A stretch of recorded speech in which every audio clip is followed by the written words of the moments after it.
The State of Florida versus Othal Wallace, September 16, 2023, Green Cove Springs, Texas, in Clay County.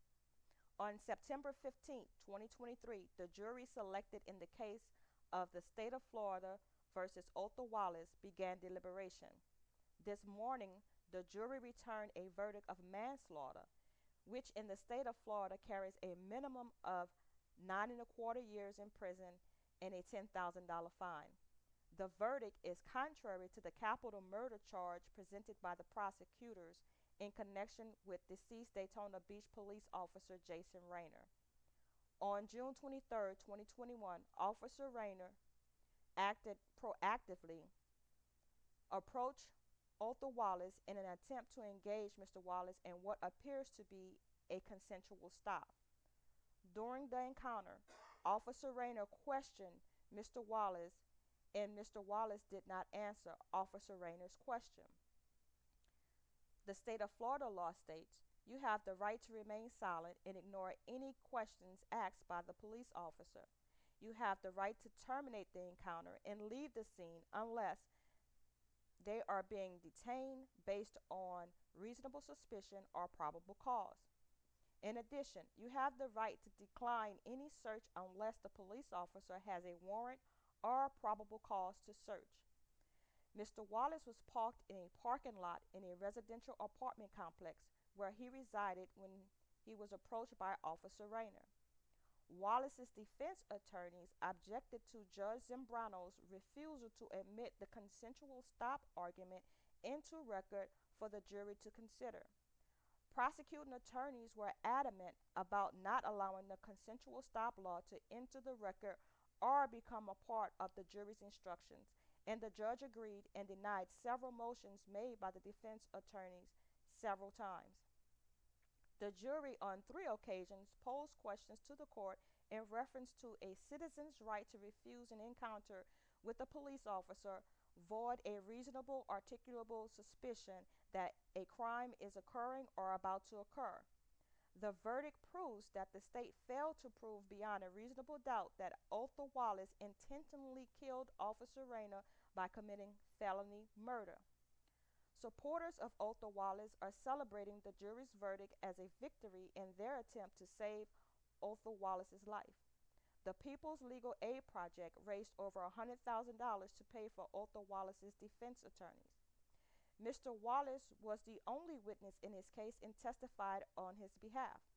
The verdict is a testament that his testimony was convincing. The prosecutor's assertion that Mr. Wallace intended to kill Jason Raynor that night was erroneous. The prosecutors overcharged Mr. Wallace in their rush to judgment, and in the end, the jury did not believe the shooting death of Officer Raynor by Othal Wallace was premeditated.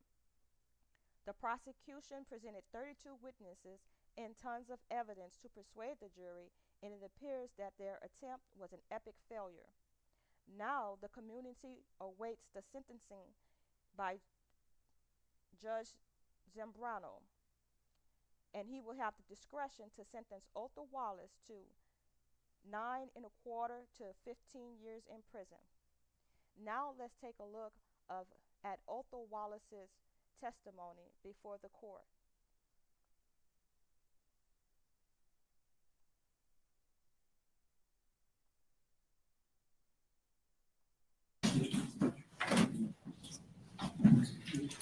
All rise to the jury.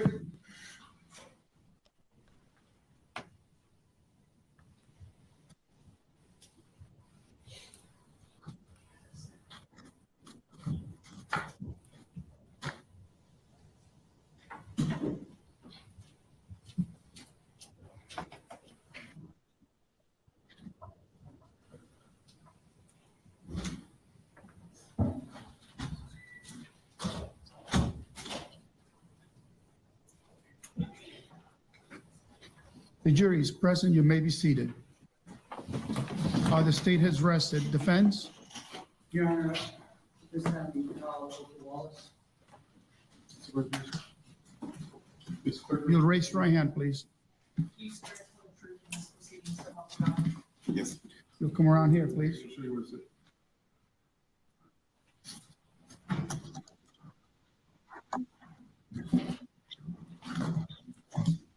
Witness is seated, Your Honor.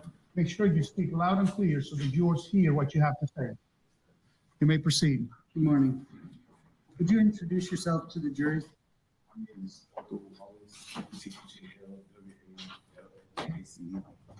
And Microphone just a little bit up. Sometimes it picks up your breathing, but Well, thank you. where did you grow up? I was born in Gainesville.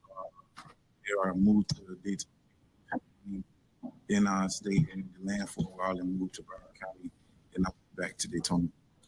And back in June 23rd of 2021, where were you living? I was living in Daytona Beach, And what was the address? 33 Kingston.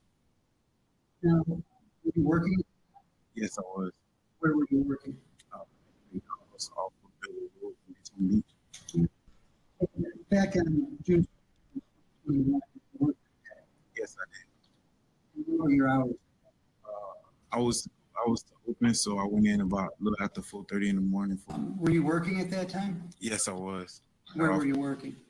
At the McDonald's off of Bevel Road in Daytona Beach. And back on June 23rd of 2021, did you work that day? Yes, I did. And what were your hours that day? I was to open, so I went in about a little after 4:30 in the morning, 4:30 in the morning, and I got off shortly after 3:30, between 3 and 4. And after you got off work, what did you do? I drove home as I always do. And then did you stay at home the rest of the night, or what did you do? Well, when I got home, I took a shower. I had to go see my other kids. I have 4 kids that reside in the Volusia County area, 2 that were where I was living, and 2 lived with them. My other kid's mom lived over in Daytona, so I had to go to see them in Daytona. And I was just trying to split the time, share my time with all my kids. And I probably should ask you, who all lived with you at 133 Kingston Ave? My 2 daughters, should I say their name? You don't have to. My 2 daughters and my girlfriend at the time, Taisha. And how long were you out seeing your other children? I had left after I took a shower, so it was after like 4:30 or 5 maybe, and then I didn't come back until like a little after 8:30. Okay. All right. And you've seen everything that, the video and everything. And obviously you were there, but when you got home back to your apartment, what were you doing in your vehicle? I was just sitting in my vehicle. I was listening to music. I had taken a phone call, and I just went back to listening to music and just relaxing and smoking my cigar. Were you ever aware of a vehicle pulling into the parking lot area? I noticed lights because I was just sitting there, and it was fairly dim in the parking lot in the back at that time. So I was just sitting there, and I noticed the lights, and I didn't notice the vehicle just about until it was in front of me, like in front of my car. Would it be safe to say you were preoccupied with what you were doing? Yeah, I was just minding my business. And at some point, did you notice Jason Raynor walking towards your vehicle?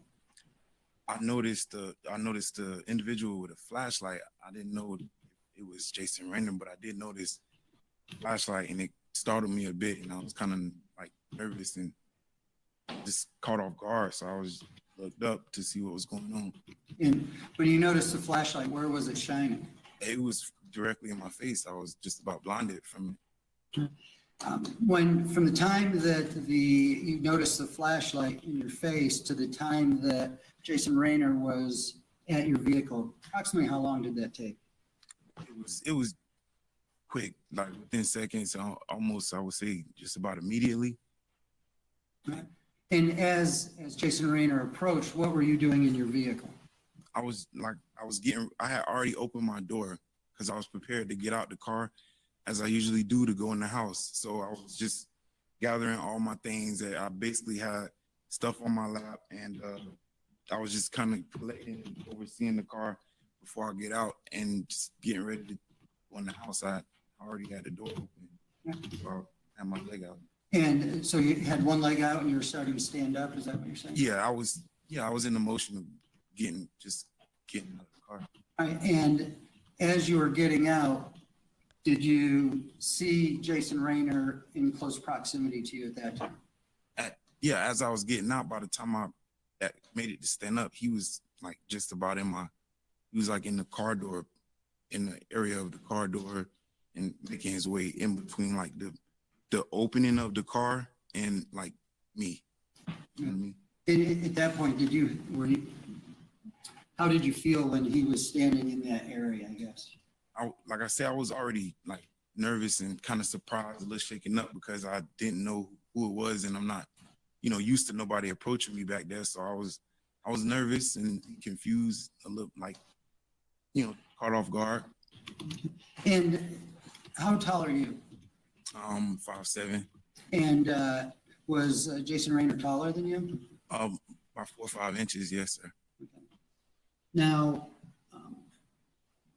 when Jason Raynor was standing, I guess, between the car door and the car, did you feel at that time you were free to leave? No, sir. It wasn't even space for me to leave at all. But is that the only reason you didn't feel like you could leave is because of the space, or No, I anything mean, else? I was shocked, and I realized, like, you know, he's right there, so I couldn't move. I was locked in, and I was kind of like, you know, going off, and what's going on with this situation? Did you ever try to leave? I did. When I stood up, I attempted to, like, you know, kind of move around, but he was right there so close, I couldn't go anywhere. So that's at that point. Can I go back a little bit, kind of in the past? Okay, I went to I'm a licensed security guard in the state of Florida, so I had taken as a non-responsive. Sustained. Just why, I mean, I'd asked you about whether or not you felt you could leave or why you tried to leave. Okay, well, I couldn't leave. He was standing in the doorway. Okay. And how many times did you try to leave during this incident? I made 3 efforts to walk away, and it happens very fast, but and I'll try to explain, but I made 3 efforts and that I can remember. And did you ever find out as to why you were put in between your car door and your car and unable to leave? Now, I never got an answer as to why I wasn't able to leave. And as far as Jason Raynor's actions, was he asking you questions or what was going on? I recall him saying something to the effect of, "Hey, how's it going? Do you live here?" And I was just like, "What's going on?" Was it really dark at that time, or was it just becoming dark? It was newly becoming dark. Right. And while you're put in between your car and the door, what was going through your mind? Like I said, I was already confused and caught off guard by the unsuspected presence of him in between my door, way like all of a sudden. So I was beginning to get scared, and it like immediately he began to like put his arms on me and stuff. So I didn't know what was going on. I didn't have an answer to my question, so I was confused as to like what's taking place in this situation here. Why didn't you just sit down as you're instructed? I didn't know what was going on, and I wanted to know what was going on, but I also do know my rights, so I felt that I had the freedom to leave. And why didn't you just tell him that you live there? I asked him a question to try to figure out what was it, try to get some insight of the context of what's going on, and I thought that it was a fair question, being he's the law enforcement officer. So upon approach, I just asked what's going on. I never got an answer, but I just asked what's going on. I mean, was there ever any conversation between the two of you? Not besides my question and his demands. That was it.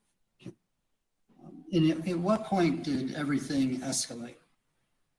It began to escalate at the point of when he started to put he had his hand on my shoulder, as you can see in the video. And when I made like an effort to kind of like shimmy my way between the space that I had to move and like where he had his hand, he put his other hand on my hand. That's when, like I say, I don't want to go into it, but I want to be able to explain why I held my forearm out. And that's something I learned in security school is when you want to make distance with somebody or create a space to move. If like anybody have ever seen like celebrities walking through a crowd of people, they have bodyguards and they kind of walk through with their forearm out, not in like a way to like hit anybody or cause force, but if you bump into the forearm, it's a safe barrier to kind of create that space.